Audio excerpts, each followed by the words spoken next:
So we got some more bad news for Justin Trudeau and his loyal supporters. So we have a bunch of new polls that actually came out today at the Real Albanian Pat posted on his X account. And it's showing that the Liberals are continuing to slip even after their great idea by cutting some of the GST and HST from our bills, which has basically made no difference.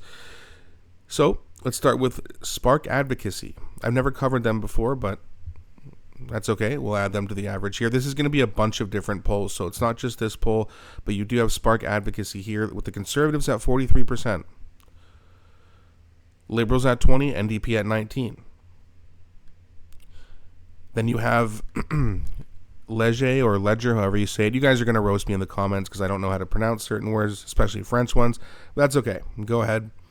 That poll is also at 43%, so very similar. And you're noticing a trend here. 20% for the Liberals.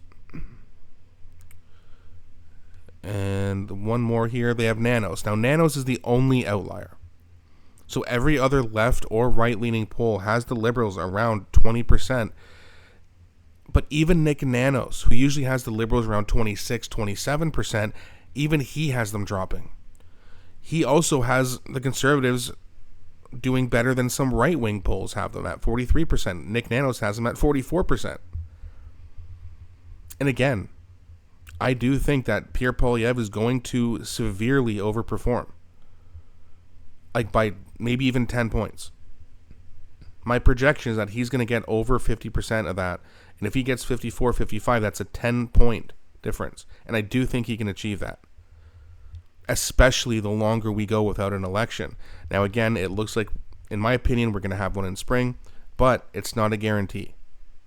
But the longer this goes, that number's going to go down, even for Nick Nanos. The other thing I wanted to bring up to you guys, too, is this... So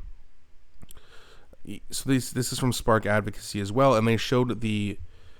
like where they're like a breakdown of where they're getting their numbers. And I mean, look at some of these, like Alberta is 65%. 14% for the Liberals in Alberta. I mean, and by the way, Alberta's population is growing rapidly. They're still not going Liberal. You'd think some of the people who moved out west maybe were Liberal. Nope. Well, if that's the case, then surely that should hurt Ontario's numbers. Oh, nope. 47%. And Ontario's pretty Liberal. Well, the party that's supposed to represent those people are only at 22%. Even Atlantic Canada, again, pretty Liberal. 45 to 23 for the Conservatives. I mean, this is just... every single day that we pass, Justin Trudeau is getting nothing but bad news. And a lot of people are saying, hey, maybe let's have Justin Trudeau resign. I used to be on that side until I realized one critical thing. That if Justin Trudeau did resign, that does not... I repeat, that does not trigger an election. I think that's stupid. Whether it's Conservative or Liberals doing it, or any other party for that matter. I think if the PM resigns, that should trigger an election. But it doesn't. So good. You know what? Let's see how far Justin Trudeau can bury this party. That's like the only good thing about him being Prime Minister right now is that okay, the longer this drags out, can he get below 20%? I think he's going to. Can he get all the way down to 15%? Maybe. Can he get below that? I mean, maybe. It looks like it's like the Liberal Party is just falling into a bottomless pit right now, which is deserved. But I want to see how far they can go. Can they get down to single digits in actual voting percentage? That would make me very happy. I don't think Canada has woken up that much, but we don't know. And it's kind of fun to kind of guess and see how far they can drop. Because that's all they're doing. They're not making any gains, and they're not going to. It's too late for them. And if someone comes in and Justin Trudeau resigns, the Liberal Party then votes for their next leader, who then automatically becomes Prime Minister, yeah, maybe that'll kind of stop the bleeding a little bit, figuratively speaking.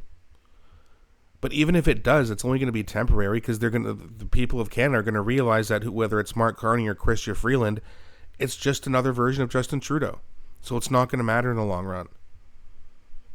Not to mention, I don't think any Liberal wants the job right now. It's way better for their career, whoever gets it, the leadership role of the Liberal Party, it's way better for their career to wait till after the election. Because you don't want to start your leadership, quote unquote, leadership off on a really rough patch like that. All right, I'm the new guy. Let's see how well we can do. Oh, we got 15% of the vote.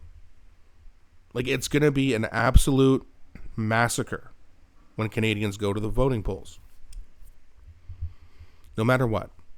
But since Trudeau resigning does not trigger an election, let's just see how far he can bury the party, and let's laugh in Liberals' faces, let's laugh in Justin Trudeau's face, and embarrass them as much as possible until it happens, because if they haven't woken up by now, they might be too far gone.